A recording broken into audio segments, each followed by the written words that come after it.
Birinchi raqamli marketing agentligiga 20 dan ortiq katta-kichik bizneslar bilan hamkorlik qilganmiz. Nima uchun? SMM menejerlarga to'lov qiladi. Biznesmenlarning maqsadi ko'pchiligi marketing bilmaydi. Ya'ni marketingda unaqa narsa yo'q.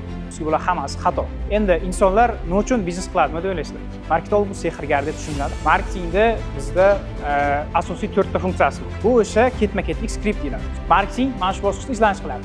Ish orqali raqobatda yutib chiqib, ko'proq foyda ko'rgan bu biznes. Pul mashinasi bo'lib beradigan bo'lim bu marketing bo'ladi. U javobingizdan keyin nima deyishingizgacha bilib turadi. Aynan marketing kurslari uchun 5000 dollardan ko'proq sarflangan budjetimiz, ChatGPT'ning ham foydalanish bosqichlari bor. 20% foydasi bor. Brending ham o'zi katta mavzu. Ahmad, sog' bo'linglar. Kim biladi marketing haqida, SMM haqida tushuncha kim ko'rganmi? Hamma noldan boshlaymiz. Xo'p, ikki xil variantimiz bor seminar o'tkazish bo'yicha. Xohlasangiz bizda prezentatsiya bor. Prezentatsiya bo'yicha o'tib beramiz. Agar xohlasangiz kamchilik bo'lib interaktivni qilamiz, ya'ni savollaringizni yozib chiqaman. Kimda qanaqa savol bo'lsa, 10 ta savolni ko'rib chiqamiz. O'sha 10 ta savolni yozib chiqib, o'sha 10 ta savolga javob beramiz. Qaysi format qulay? Prezentatsiyani ham ko'rib chiqamiz. Savol javob ham qilamiz. Ketdik qoling.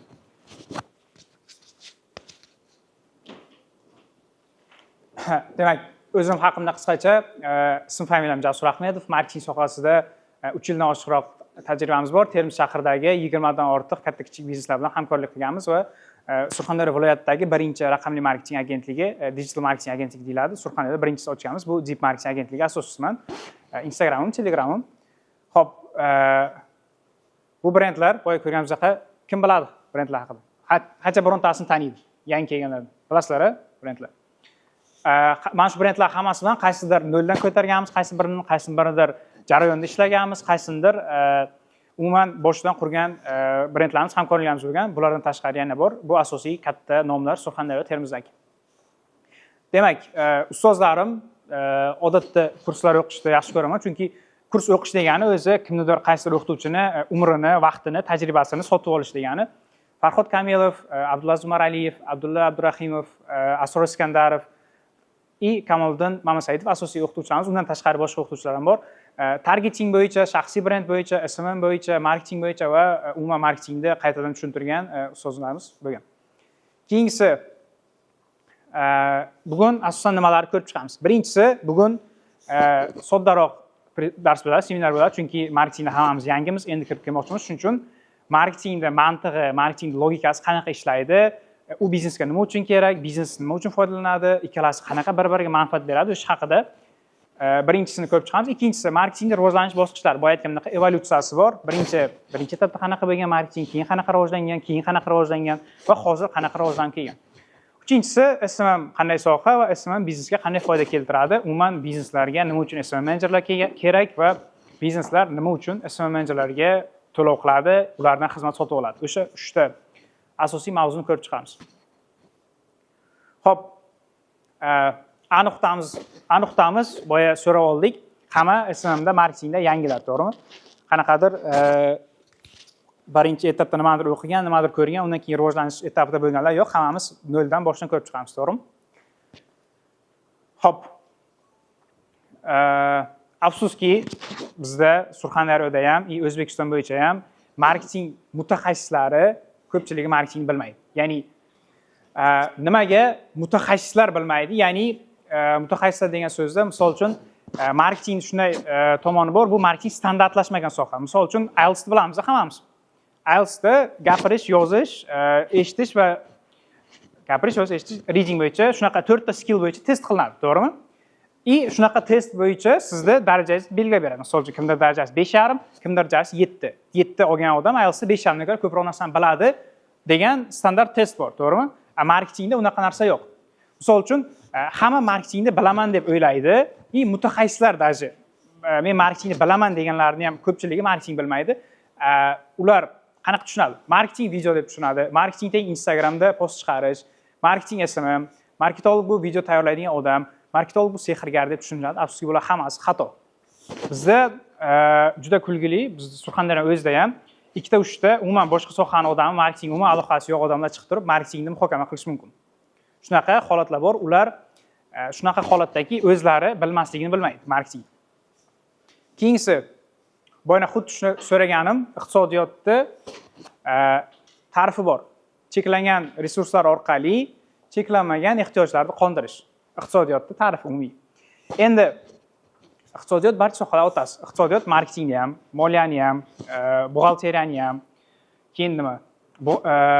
HR xodimlar bo'limi, yana boshqa sohalar hammasi iqtisodiyot ichida yotadi va iqtisodiyotda ta'rifi mana bunaqa. Endi insonlar nima uchun biznes qiladi, nima deb o'ylaysizlar? Nima uchun biznesmenlar biznes qiladi? Kimda javob bor? Nima uchun biznesmenlar biznes qiladi? Yotsa bilmayman, tamom. Nima kerak ularga? Daromad olish. Biznesmenlarning maqsadi, biznesmenlarda cheklanmagan ehtiyojlar bor. Hammamizda cheklanmagan ehtiyojlar bor. Hammamiz iPhone olish xohlaymiz, mashina olish xohlaymiz, uy olish xohlaymiz, olib bo'lgandan keyin yana boshqasini olish xohlaymiz, to'g'rimi? Cheklanmagan ehtiyojlar bor. Lekin resurslarimiz cheklangan. Ya'ni pulimiz, vaqtimiz, energiyamiz cheklangan. Agar biznesmenda, mana marketing logikasi mana shu yerdan boshlanadi. Agar biznesmenda resursi cheklanmagan bo'lganda, u biznes qilmasdi. Tushundingizmi? Biznesmenda resurslar cheklangan, ehtiyoji ko'p, hammada shunaqa. Biznesmen shuni ehtiyojini qondirish uchun biznes qiladi, resurs jalb qilish uchun. Endi marketingni haqiqiy logikasi, vazifasi shundan boshlanadiki, marketingni vazifasi teng biznesga minimal resurs sarflab, ya'ni vaqt, biznesning vaqtini, biznesning energiyasini, resursini, xodimlari bo'lishi mumkin, texnikalar bo'lishi mumkin, minimal resurs sarflab, resurs ishlatib, maksimal foyda keltirish. Kim tushundi? Qo'yishga ko'taring, kim tushundi? Ham tushuntiraman. Marketing sohasini vazifasi biznesda pulini, biznesmenning vaqtini, biznesning jamoasini, energiyasini, resurslarini kamroq ishlatib, biznesga ko'proq foyda olib kelib berish. Tushundingizmi? Kamroq budjet ishlatish kerak, kamroq vaqt ishlatish kerak, kamroq energiya ishlatib turib, biznesga maksimal ko'proq foyda olib kelib berish. Endi tushundingizmi? Kim? Aha. Iqtisodiyot tushundik. Iqtisodiyot ta'rifini tushundik. Marketing vazifasini tushundik. Keyin aytibdi. Marketingda bizda asosiy 4 ta funksiyasi bor. Marketing boshlanishi. O'zi marketingda boshlanishi biznesda, umuman biznes yaralmasdan oldin marketing bo'lishi kerak. Ya'ni marketing tahlil qilib berib turib, bozor tahlil qilish mumkin, mijoz ehtiyojlarini o'rganish mumkin. Ularga yechim berish maqsadida qanaqadir xizmat, mahsulot, tovar, nimadirlar ishlab chiqarishni taklif qilish mumkin marketing. Ikkinchi etapda o'sha narsani ishlab chiqarish jarayonida marketing bo'lishi kerak. Misol uchun xabarlik keysida marketing o'rganyaptiki, hamma xushbo'ylanib yurishda, atirlar sepishda yaxshi ko'radi, erkaklar ham hali. Xuddi shunaqa marketing aytayaptiki, xabarlikda marketing bo'limi bizga 25-yilda trend bo'ladigan, 25-yilda hamma yoqadigan atir ishlab chiqarishimiz kerak. Keyin bu atir bo'yicha izlanishlar qilyapti. Ya'ni 25-yilda ayollarning, erkaklarning xohishlari qanday, ehtiyojlari qanday, nimalar yoqadi. Marketing mana shu bosqichda izlanish qiladi. Ikkinchi etapda ishlab chiqarish qiladi. Ishlab chiqarishda ham marketing bo'ladi. Misol uchun idishni qadog'i qanaqa bo'lishi kerak, grammi qancha bo'lishi kerak, korobkasi qanaqa upakovka qilinishi kerak, korobkasining rangi qanaqa bo'lishi kerak, o'shalargacha marketing aralashadi. Uchinchi etapda sotuv. Bizda O'zbekiston bo'yicha, bu Toshkentda ham shunaqa rivojlangan bozorda, O'zbekistonning eng zo'r shaharlarida ham marketing mana bu etapga kelganda bizneslar marketolog chaqiradi. Ya'ni ishlab chiqargan bo'ladi, tadqiqot qilmagan bo'ladi umuman, sotish uchun marketing chaqirgan bo'ladi. Ba'zi shunaqa keyslar bor, $1 million sarflab, $1 million dan ko'proq sarflab zavod qurib qo'yishadi. Mahsulot ishlab chiqaradi. Zavod qurilgan, mahsulot bor, lekin kimga sotish kerakligini bilmaydi biznes egalari. O'sha etapda marketolog chaqiradi, "Davay, menda tovar bor, menda zavod bor. Aytaylik, bir kunda 1000 ta mahsulot ishlab chiqara olamiz, o'shani sotish kerak." Bu o'zi mantiqiy o'ylab qaraganda noto'g'ri. Chunki biznes egasi bilmaydi bu tovarga ehtiyoj bormi, tovarning narxi qancha bo'lishi kerak, qancha ishlab chiqarsa uni qoplaydi. Hamma etap o'tib bo'lgandan keyin sotuv kelganda marketing chaqirishadi. Bu eng katta xatosi. Shunday bo'lyaptimi? Qiynalishib ketmadikmi? Chunki hamma bunaqa zerikib o'tirganga o'xshab qoldi-da. Keyingisi qisqacha marketing evolyutsiyasi qanday? Men bunda rasm ishlatdim. lekin o'zim qarshiman bunaqa rasmga. Insonni rivojlanish etaplari. Misol uchun, men maktabda tarixda o'qiganlar bor. Biz ham o'qiganmiz. Mana bu insonlar Kromanyon degan Neandertal odamlar rivojlanib hozirgacha kelgan degan ta'rifi bor. Kimdir biladi, to'g'rimi? Xuddi shunaqa marketingda ham rivojlanish etaplari bor. Bu O'zbekiston holatida ko'rib chiqamiz. Birinchisi bizneslar, istalgan turdagi biznes. Hamma katta, kichik bizneslar birinchi navbatda mahsulot ishlab chiqargan. Bu boyagi stanoklarni qo'ygan, ishlab chiqarish prosesslarini qo'ygan, xomashyolarni olib kelganda birinchi navbatda mahsulot kimda ko'p bo'lsa, kim katta miqdorda chiqarib bera olsa, kim tez chiqarib bera olsa, o'sha biznesda sotuvlar yaxshi bo'lgan, ish orqali raqobatda yutib chiqib ko'proq foyda ko'rgan bu bizneslar. Undan keyingi etap rivojlanishda bu sotuv bo'lgan. O'sha misol uchun, mana bu bitta biznes hamma texnikalarni qo'ydi, ishlab chiqarishni boshladi. Bu tarafdan ham bitta konkurent chiqdi. U ham texnikalarni qo'ydi, u ham ishlab chiqarishni boshladi. Endi ikkalasi bir-birini o'tish uchun sotuv proseslarni yo'l qo'ygan. Ya'ni qanaqa? Misol uchun qaysidir biznes sotuv menejerlarini olib chiqqan. Sotuv menejerlarini qo'yganda, ya'ni yurish mumkin. Masalan, biznes mahsulotini taklif qilib yuradigan odamlar yo'lga qo'yilgan. Aytaylik, sotuv bosqichlari. Call center yo'lga qo'ygan bo'lishi mumkin. Ofis qilib qo'yib, chiroyli ofis remont qilib qo'yib, mijozga kelganda gaplashish uchun sotuv bo'limlari, sotuv menejerlari qo'ygan bo'lishi mumkin. Undan keyingi etapda bu mahsulot tajribasi, ya'ni product marketing deyiladi. Bunda mahsulotda boya aytganimdek narxi, mahsulot tashqi ko'rinishi, segmentatsiya bor. Qimmatmi, arzonmi, o'rta plyusmi, umuman yoki masalan suv bor, oddiy suvni bilamiz, 3000 lik suv bor, 0.5 to'g'rimi? Yoki okart bor. Bilasizlar, eshitgansiz, $50 turadi. $50 qimmatroq turadi. Bu ham suv, bu ham suv. Chortog'i bor 15000, Hydrolife bor 3000. Yarim metr, 0.5. Xuddi shunaqa uni mahsulotni tajribasi, mahsulot ichidagi funksiyalariga qarab, bozordagi qaysi segmentga, qaysi etapga kiradiganligi haqida o'rganilgan marketing 3-evolyutsiyasi bor. Endi undan keyingi etap bu undan keyingi bosqichda men bu prezentatsiya tashlab beraman, guruh qilib, tanishib chiqsang bo'ladi. Google'da yozib turib, produkt marketing nima, mahsulot marketingi, sotuv, mahsulot o'zi qanaqa quriladi, hammasini boshlansang, ko'proq chuqurroq ma'lumot keladi. Undan keyingi etapda mijozda atrofiga qurilgan, mijoz tajribasi asosiga qurilgan marketing davri bo'ladi. Marketing revolyutsiyasi. Bu customer centric marketing deyiladi. Hozirgi O'zbekistonda, Toshkentdagi rivojlangan bizneslari mana bu etapda. Ya'ni qaysilardir produkt marketing bosqichida, qaysilardir mijozda atrofiga qurilgan marketing bosqichida. Hali ko'pchiligimiz brand marketingga yetib kelmadik. Undan keyingisi shaxsiy ma'lumotlar asosida data driven marketing bosqichi bor. Bunga ham hali yetib kelmadik. Ko'pchiligi bizneslarda mana bu etapda. Ya'ni mijozda tajribasi, mijozning xohishlari, mijozning ehtiyojlarini o'rganib turib, unga yechim berish asosida foyda keltiradigan marketing kompaniyalar deyiladi. Endi qaranglar. Boya misol keltirdim. Hamma 2025-yilda bir xil vaqtda, bir xil davrda yashab turib, har xil imkoniyatdan foydalanish mumkin. Boya aytganimdek, Toshkentda markaziy shaharda yashaydigan odamlar umuman boshqa sharoitda yashash mumkin. Misol uchun uni uyida Alisa stansiyasi bor, kim biladi? Shu uyga kirganingizda Alisa svet yo'q degan ruscha gapsiz, svet yonishi mumkin. Alisa choy qo'yib yubor desangiz, gapirganda choy qo'yib yuborish mumkin. Alisa pardalarni yop deganda parda uchun yopilishi mumkin.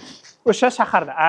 O'zbekistonda qaysidir viloyatini, chetroq tumanda yashaydigan odam hali umuman boshqa davrda yashash mumkin. Lekin bu ham 25-yilda yashayapti, bir davrda. U ham 25-yilda yashayapti, bir davrda. Xuddi shunaqa marketingda 2025-yilda yanvar oyida ishlab turib, qaysidir marketolog, qaysidir SEO menejer mana bu etaplarda har xilda ishlayotgan bo'lishi mumkin. Kimdir mana bu yerda yotibdi hali ham, kimdir mana bu yerda yotibdi hali ham, kimdir uje brend marketing qilyapti. Bizda o'zimizda agentligimiz ham xuddi shunaqa. Qaysidir loyihamizga faqatgina video qilib berishimiz mumkin. Kontent xizmatini sotishimiz mumkin. Qaysidir loyihamizga uje sun'iy intellekt o'rnatyapmiz. Ko'ryapsiz? U ham Termizda joylashgan biznes, sun'iy intellekt o'rnatayotgan biznes ham Termizda joylashgan. Tushunyapsizmi? Biznesda marketing bo'limini, marketing mutaxassislarining darajasi har xil. Lekin bir davrda, bitta yilda, bitta sharoitda, bitta shaharda yashab turib, ishlab turib, har xil davrlarda bo'lishi mumkin. Endi Surxondaryo bo'yicha deyarli hech kim, deyarli hech qaysi biznes brend marketing qilmaydi hali. O'zini brendi, o'zini nomini ustiga ishlaydigan va bu uchun budjet ajratib marketing qilmayapti hali. Keyingisi data driven marketing bor. Bu hali yaqin 1 yil, 2 yilda balki yetib kelar Surxondaryoga, Toshkentga. Marketing rivojlanish evolyutsiyasi shunaqa. Savollar bormi? Qanaqa? Qiyin emasmi? Normal ketyapsizmi? Sodda, oddiy tushuncha. Bu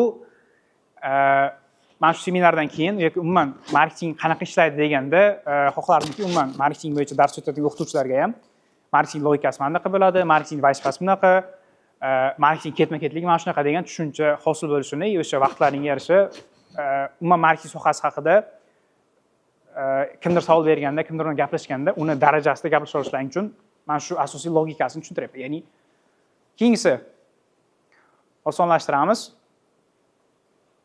SMM, Social Media Marketing Manager. Bu qanday soha va biznesga qanday foyda keltiradi? Yangi kelganlarda bormi, oxirgi kelgan SMM haqida biladiganlar? Kim bor SMM haqida? Nima bilasizlar? Qanaqa soha, nima ish qiladi? Nimaga SMM menejerlar hammaga kerak hozir? Bormi? Aha.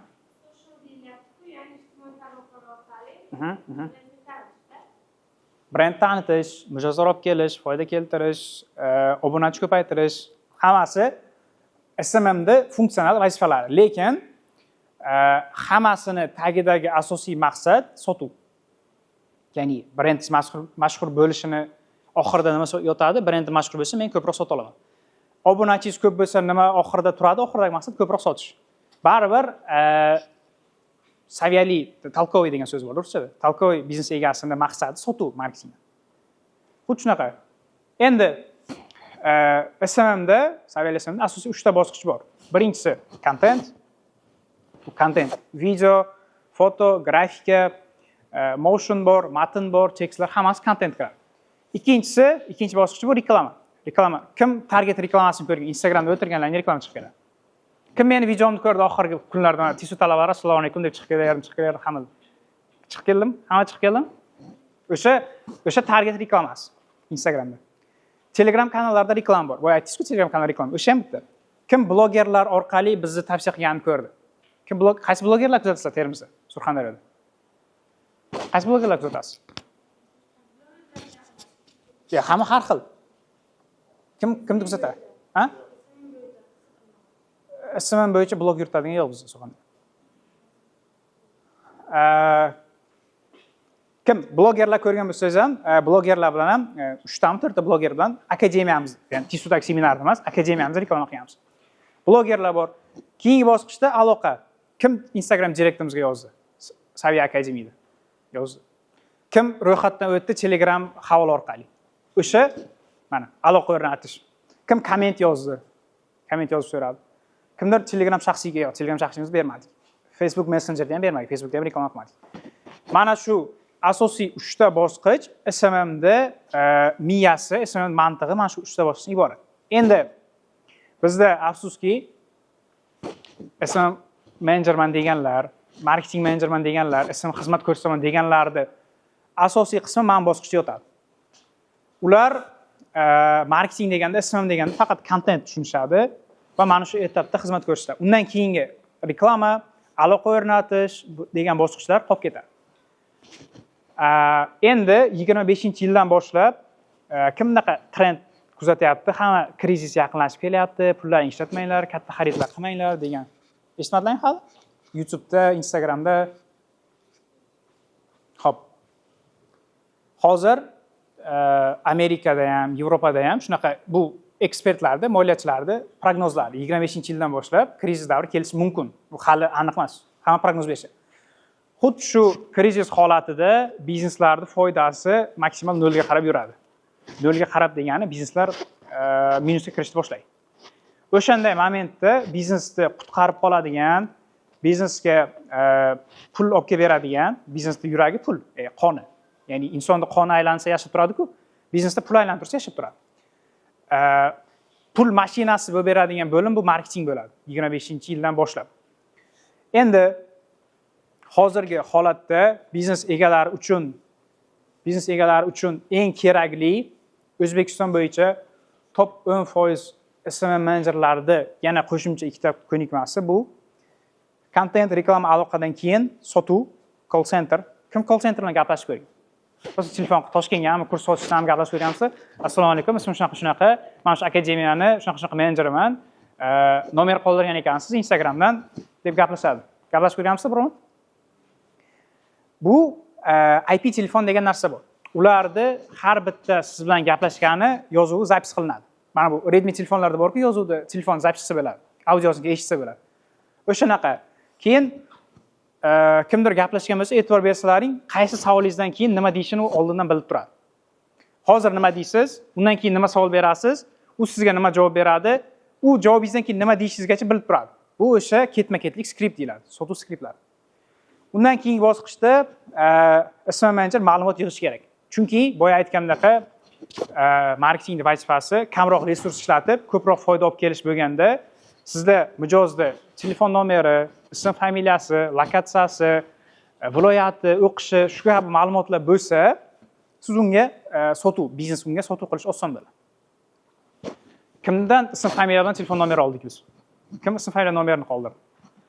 Kim 3-bosqichida izoh yozdi?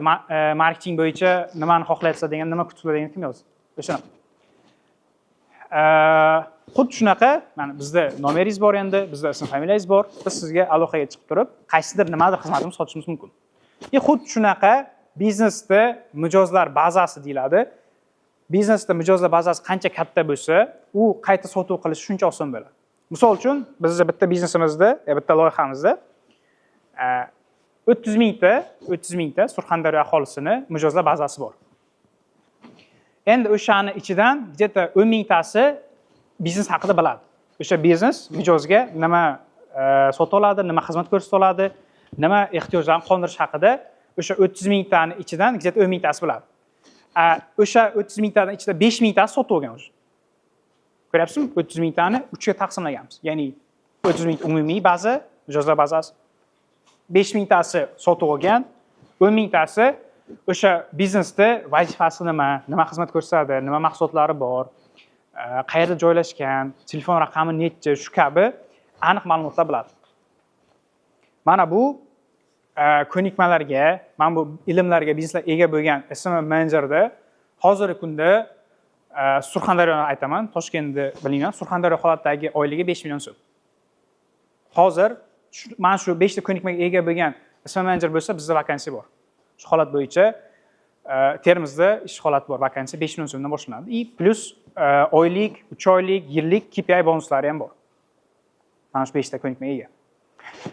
Faqat mana bu 3tasini biladigan, mana bu 3 ta ko'nikmaga ega SMM menejerlar o'rtacha bozordagi narxi oyligi 2-3 million so'mdan boshlanadi.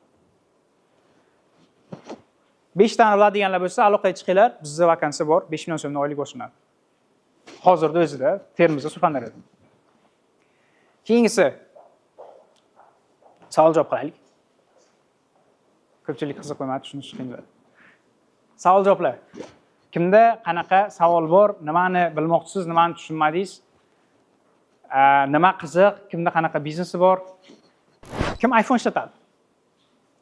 iPhone. Kim Samsung ishlatadi? Redmi ishlatadiganlar? Qarang. iPhone'da, misol uchun 15 Pro Max olsangiz, uni qiymati, mahsulotga ketadigan xom ashyosi, boshqasi 15 Pro Max narxi hozir $1200 bo'lsa, iPhone'da narxi $700 o'zi. Va ketadigan 700 dan ham arzonroq. Qolgan ustidagi $500 brend qiymati. Shuni bilamiz, hamma bilamiz. Men ham iPhone ishlatman. Nimaga sotib olamiz? Brend uchun. Nimaga boshqa brend sotolmaysiz? Masalan uchun, mana qarang, Redmi'ni shunaqa telefonlari bor yoki Xiaomi'ni telefonlari bor. Masalan, $200 turadi-da, mahsulot o'zining qiymati где-то $180. 20% foydasi o'tadi. 20-30%, $20-30 biznes foydasi o'tadi. Lekin uni bilib turib ham sota olmaymizda, $500 biznesda brend qiymati bo'lgan mahsulot sota oladi. Nimaga? Brend uchun. Nike kompaniyasi kim biladi? Nike, oyoq kiyimlar, sport formalar. Nike'da dunyo bo'yicha umuman zavod yo'q. O'zi, umuman zavod ishlab chiqarish yo'q. Nike'da brendi bor. Nike nima qiladi? Nike misol uchun sizni $50 krossovkasi sotib oldingiz Nike'ni. Nike'ni o'sha krossovkasi bo'lishi mumkin $20 ishlab chiqaruvchida. U $20 dan zavodga zakaz beradi, где-то 1000 ta. Undan keyin o'rtada yetkazib beruvchi bor. Zavoddan oladi-da, do'konlarga yetkazib beradi. Zavoddan do'konga kelguncha krossovkani qiymati maksimal $25 bo'lishi mumkin. Qolgan $25 yoki $100 sotsa $75 qiymat brend qiymati. Tushunyapsizmi? Bechora ishlab chiqaradi, $20 qo'yadi.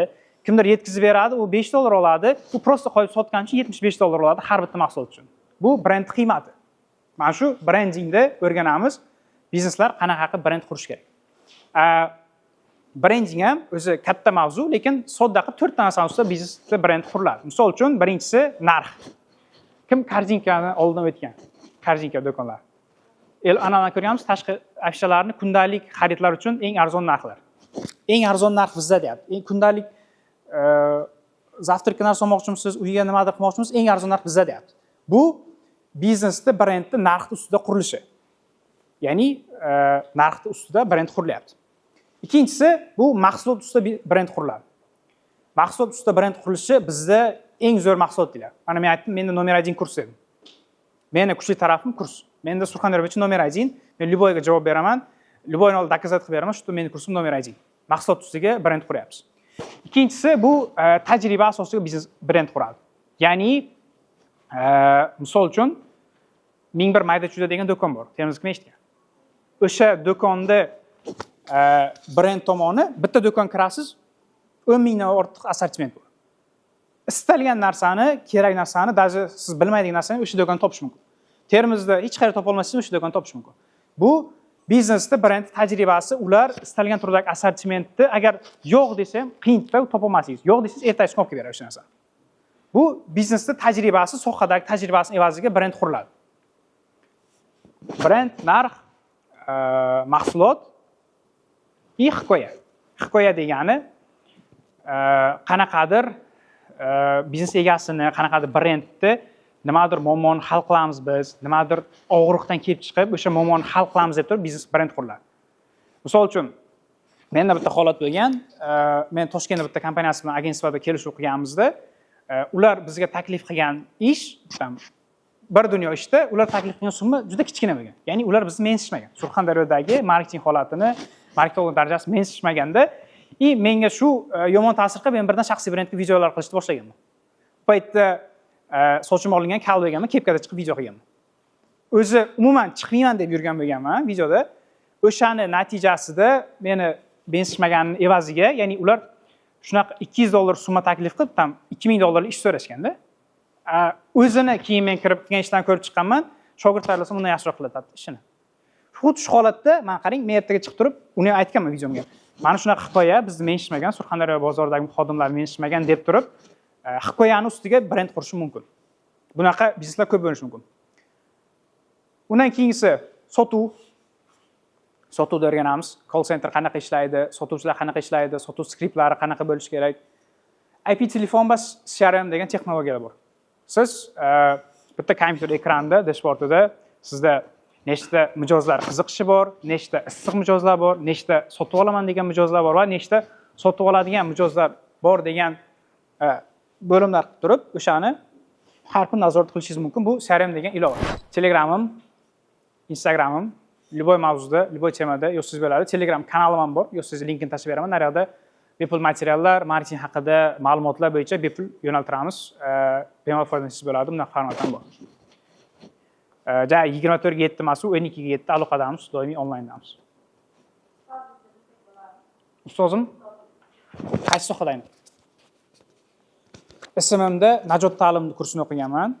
Undan keyin boshqa kurslar ichida SMM kursi bo'lgan. Najot ta'limda Abdulla Abdurahimov degan o'qituvchi bo'lgan. Hozirgi o'qituvchilarning ustozi. Najot ta'limda hozir dars o'tayotganlarning ustozi bo'lgan o'qituvchi. Hozir dars o'tmayapti. Hozir o'zlari marketing direktor boshqa ishlashadi. Aynan mana shu kurs dasturini tayyorlashda ham ustozim bilan maslahatlashib, mana shunaqa loyiha qilyapman, mana shunaqa dastur bo'lyapti deb hamma o'qituvchilarimiz bilan maslahat qilib tayyorlaganmiz dasturni. Kimlar taniysiz O'zbekiston bozorida kuchli marketinglar?